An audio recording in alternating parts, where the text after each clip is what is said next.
गुरु जी की प्यारी संगत को जय गुरु जी। आप वीडियो को लाइक कीजिए, हमारे चैनल को सब्सक्राइब कीजिए और बेल आइकन को प्रेस कर दीजिए ताकि लेटेस्ट वीडियो की जानकारी आपको समय पर मिल सके। जय गुरु जी संगत जी। हमारे प्यारे और शिव रूपी परमपिता गुरु जी के चरण कमलों में शत शत प्रणाम और गुरु जी की डिवाइन संगत को जय गुरु जी।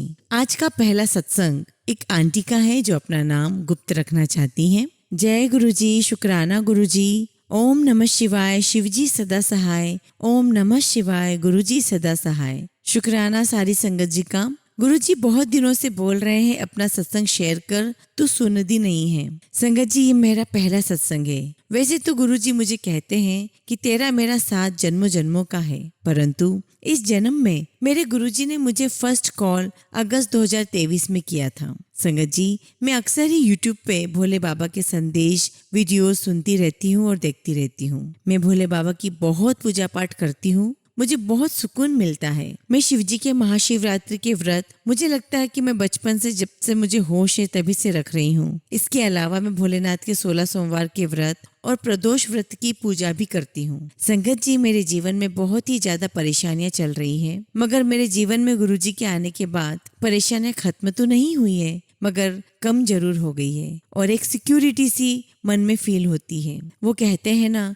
कि गुरुजी सबको 3 बार कॉल करते हैं, तो गुरुजी ने मुझे पहली कॉल इस साल सावन में अगस्त 2023 में एक यूट्यूब वीडियो के द्वारा की। मैं रोजाना अपने घर के मंदिर में जो शिव परिवार के स्वरूप है, उस स्वरूप में मैं शिवजी को सफेद चंदन का तिलक लगाकर अपने माथे पर लगाती थी। तो फर्स्ट कॉलिंग में मुझे गुरुजी का मैसेज आता है कि पुत्र, जो मेरे स्वरूप पे जो तिलक लगा रहता है, तू उसी तिलक के ऊपर तिलक लगाती है। ऐसा मत कर, तू रोजाना उसे साफ करके मेरे सफेद चंदन का तिलक लगाया कर। संगत जी, मैं हैरान हो गई, इनको कैसे पता। और मैंने वीडियो ओपन की और वो मेरे जीवन से ही रिलेटेड थी। संगत जी, मैंने तो ना ही कभी गुरुजी के बारे में सर्च किया था और ना ही उससे पहले कभी सुना था। फिर मैंने वो वीडियो देखी, फिर मुझे बस ये भूल गई मैं कि मेरी कोई कनेक्टिविटी गुरुजी से नहीं हुई है। फिर मैं अपने परिवार के साथ 24 अगस्त 2023 को हरिद्वार गई थी। हमने वहाँ स्नान किया और कुछ खाने के लिए बाजार की तरफ निकल पड़े। जैसे ही सबसे पहले मैं जिस दुकान में गई, वहाँ गुरुजी का एक बहुत बड़ा पीले चोले वाला स्वरूप रखा हुआ था। और संगत जी, सबसे पहले दुकान में मैं ही गई थी। मैंने ही सबसे पहले स्वरूप की तरफ देखा तो ऐसा लगा जैसे किसी ने कहा, तू आ गई, देख मैं यहाँ भी तेरे साथ हूँ। संगत जी, मैंने गुरुजी के स्वरूप को प्रणाम किया, क्योंकि मेरी फैमिली भी मेरे साथ थी। उनको तो कुछ भी नहीं पता गुरुजी के बारे में। मैं गुरुजी के स्वरूप को लगातार देखती जा रही थी और अपनी परेशानियों को दूर करने के लिए बोल रही थी। फिर थोड़ी देर में हम वहाँ दुकान के मालिक ने गुरुजी के स्वरूप पर जल छिड़का और धूप बत्ती की। फिर जब हम दुकान से बाहर आए तो ऐसे ही 2-3 दुकानों पर और हमें गुरुजी के स्वरूप दिखे। मुझे ऐसा लग रहा था जैसे वो साथ साथ ही मेरे हों। मगर संगत जी, तब मुझे गुरुजी के बारे में ज्यादा कुछ पता नहीं था। संगत जी, अगले दिन हम घर वापस लौट आए, मगर मुझे बहुत ही तेज बुखार हो गया। मुझसे बोला भी नहीं जा रहा था। मैंने सारे टेस्ट करवाए तो मुझे टाइफाइड निकला, जिसकी वजह से मैं लगातार 10 दिन तक बीमार रही और मैं सब कुछ भूल सी गई थी। संगत जी, मैं बताना भूल गई हूँ कि मैं वर्किंग हूँ और मेरे ऑफिस में जब मैं अपना काम कर रही थी, अपना मोबाइल यूज़ कर रही थी, तब मुझे गुरुजी की 3rd कॉलिंग आई उनके एक मैसेज के माध्यम से। और ये बात सितंबर मंथ की है। मैंने गुरुजी का सत्संग सुना। फिर उसके बाद तो गुरुजी ने मुझसे बहुत सारे सत्संग सुनवाए। मुझे मंत्र जाप करने के लिए बोला, जो मैं गुरुजी का हुक्म मानकर करती हूँ। गुरुजी मुझे कहते हैं, मैं तेरे बहुत कष्ट और कर्म कटवा रहा हूँ, तो शुक्राना करती रहा कर। संगत जी, वैसे तो गुरुजी के बहुत सारे सत्संग मेरे जीवन में हैं, पर वो सारे सत्संग मैं आपके साथ अगली बार शेयर करूंगी। जय गुरुजी, शुक्राना गुरुजी, अनंतम अनंतम शुक्राना गुरुजी। संगत जी, अगला सत्संग हम ज्योति चौहान आंटी का सुनेंगे, जो मानेसर की रहने वाली हैं। जय गुरुजी, शुक्राना गुरुजी। ओम नमः शिवाय, शिवजी सदा सहाय। ओम नमः शिवाय,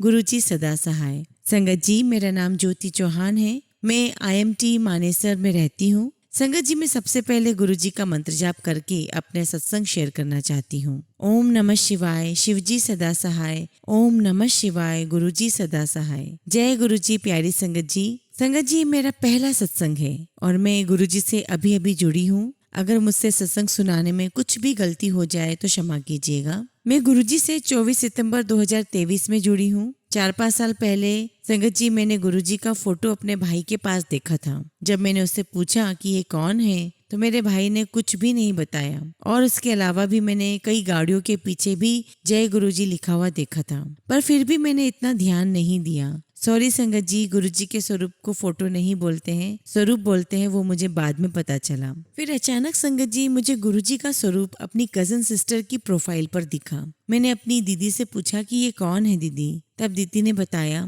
कि ये मेरे गुरुजी है डुगरी वाले।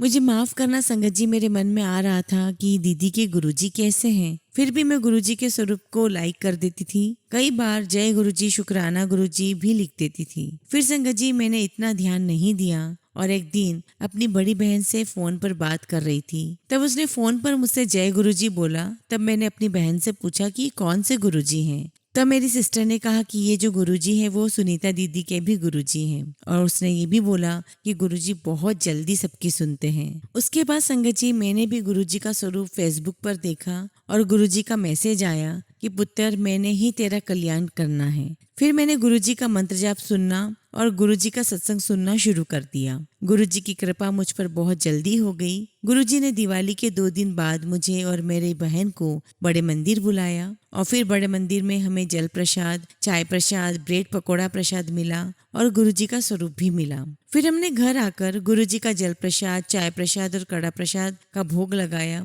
गुरुजी को रोज दिया जलाना, भोग लगाना शुरू कर दिया। संगत जी पहले मैं बहुत टेंशन में रहती थी, पर गुरुजी की कृपा से अब मुझे टेंशन नहीं होता है। गुरुजी ने दोबारा मुझे ब्लेस किया है, और 11 दिसंबर 2023 को फिर दोबारा मैं बड़े मंदिर बुलाया है। जय गुरुजी। संगत जी मुझे नहीं पता क्या लिखना है, पर मैं गुरुजी के स्वरूप के सामने बैठ करके जो मन में आ रहा है वो मैं बताती जा रही हूँ। एक दिन मैं संगत जी गुरुग्राम जा रही थी। तब मैंने गुरुजी से बोला, गुरुजी अगर आप हो तो अपनी प्रेजेंस फील कराओ। और अचानक से थोड़ी देर में एक गाड़ी मेरे सामने से निकली, और उसके पीछे जय गुरुजी लिखा हुआ था, और वो गाड़ी जिसपे जय गुरुजी लिखा हुआ था वो पूरे रास्ते मेरे आगे आगे चलती रही, और गुरुजी के दर्शन भी होते रहे। जब मैं मार्केट में पहुंची तब मैं एक शॉप पर पहुंची तो गुरुजी के चरण स्वरूप दिखे, और गुरुजी का स्वरूप भी दिखा, परंतु उस शॉप से मैंने कुछ लिया नहीं। शायद गुरुजी अपने दर्शन कराने उस शॉप पर लेकर गए थे, और फिर मैं उस दुकान से बाहर निकल गई। जय गुरुजी, शुक्राना गुरुजी। थोड़ी दूर जाकर के एक और दुकान में मैं अपनी बेटी के लिए जैकेट खरीदने के लिए गई। तब मैंने उस शॉप में देखा कि गुरुजी की बहुत खुशबू आ रही थी। मैंने अपनी बेटी से कहा कि गुरुजी की खुशबू आ रही है, तो अचानक गुरुजी का बड़े मंदिर में जितना बड़ा स्वरूप है पीले चोले में, गुरुजी के वहाँ पे दर्शन हुए।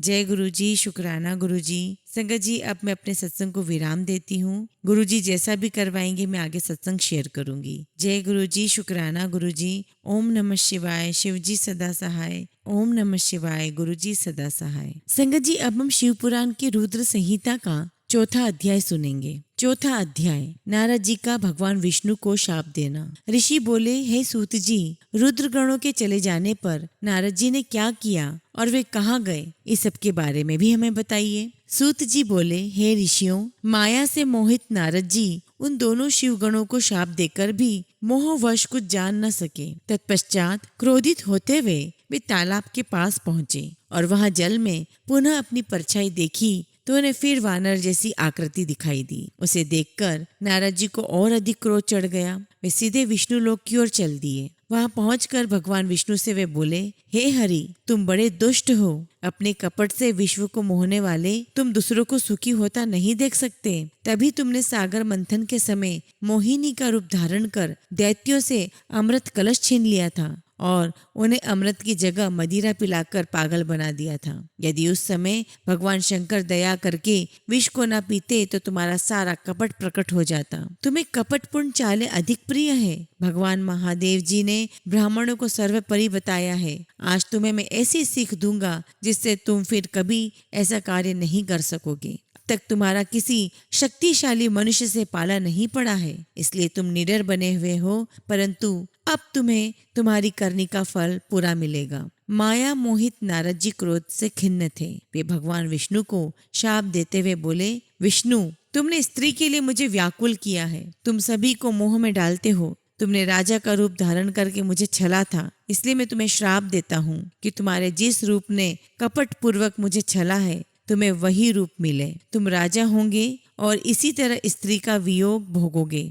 जिस तरह मैं भोग रहा हूँ। तुमने जिन वानरों के समान मेरी आकृति बना दी, वही वानर तुम्हारी सहायता करेंगे। तुम दूसरों को स्त्री वियोग का दुख देते हो, इसलिए तुम्हें भी यही दुख भोगना पड़ेगा। तुम्हारी स्थिति अज्ञान से मोहित मनुष्य जैसी हो जाएगी। अज्ञान से मोहित नारद जी का श्राप भगवान विष्णु ने स्वीकार कर लिया। तत्पश्चात उन्होंने महालीला करने वाली मोहिनी माया को समाप्त कर दिया। माया के जाते ही नारद जी का खोया हुआ ज्ञान लौट आया और उनकी बुद्धि पहले की तरह हो गई। उनकी सारी व्याकुलता चली गई तथा मन में आश्चर्य उत्पन्न हो गया। यह सब जानकर नारद जी बहुत पछताने लगे और अपने को धिक्कारते हुए भगवान विष्णु के चरणों में गिर पड़े और उनसे क्षमा मांगने लगे। नारद जी कहने लगे कि मैंने अज्ञानवश होकर और माया के कारण आपको श्राप दे दिया है, वह झूठा हो जाए। भगवान, मेरी बुद्धि खराब हो गई थी जो मैंने आपके लिए बुरे वचन अपनी जुबान से निकाले। मैंने बहुत बड़ा पाप किया है। हे प्रभु, मुझ पर कृपा कर मुझे ऐसा कोई उपाय बताइए जिससे मेरा ये सारा पाप नष्ट हो जाए। कृपया मुझे प्रायश्चित का तरीका बताइए। तब श्री हरि विष्णु जी ने उन्हें उठाकर मधुर वाणी में कहा, हे महर्षि, आप दुखी न हो, आप मेरे श्रेष्ठ भक्त हैं, इसमें कोई संदेह नहीं है। नारद जी, आप चिंता मत कीजिए, आप परम धन्य हैं। आपने अहंकार के वशीभूत होकर भगवान शिव की आज्ञा का पालन नहीं किया था, इसलिए उन्होंने ही आपका गर्व नष्ट करने के लिए ये लीला रची थी। वे निर्गुण और निर्विकार हैं और सत्य, रज और तम आदि गुणों से परे हैं। उन्होंने अपनी माया से ब्रह्मा, विष्णु और महेश तीनों रूपों को प्रकट किया है। निर्गुण अवस्था में उन्हीं का नाम शिव है। वे ही परमात्मा, महेश्वर, पर ब्रह्म, अविनाशी, अनंत और महादेव नामों से जाने जाते हैं। उन्हीं की आज्ञा से ब्रह्मा जी जगत के सृष्टा हुए हैं। मैं तीनों लोकों का पालन करता हूँ और शिव जी रुद्र रूप में सबका संहार करते हैं। वे शिव स्वरूप सबके साक्षी हैं। वे माया से भिन्न और निर्गुण हैं। वे अपने भक्तों पर सदा दया करते हैं। मैं तुम्हें समस्त पापों का नाश करने वाला, भोग एवं मोक्ष प्रदान करने वाला उपाय बताता हूँ। अपने सारे शकों एवं चिंताओं को त्याग कर भगवान शंकर की यश और कीर्ति का गुणगान करो और प्रतिदिन उनकी पूजा अर्चना करो। जो मनुष्य शरीर, मन और वाणी द्वारा भगवान शिव की उपासना करते हैं, उन्हें पंडित या ज्ञानी कहा जाता है। जो मनुष्य शिव जी की भक्ति करते हैं, उन्हें संसार रूपी भवसागर से तत्काल मुक्ति मिल जाती है। जो लोग पाप रूपी दावानल से पीड़ित हैं, उन्हें शिव नाम रूपी अमृत का पान करना चाहिए। वेदों का पूर्ण ज्ञान प्राप्त करने के पश्चात ही ज्ञानी मनुष्यों ने शिव जी की पूजा को जन्म मरण रूपी बंधनों से मुक्त होने का सर्वश्रेष्ठ साधन बताया है। इसलिए आज से ही रोज भगवान शिव की कथा सुनो और कहा करो तथा उनका पूजन किया करो।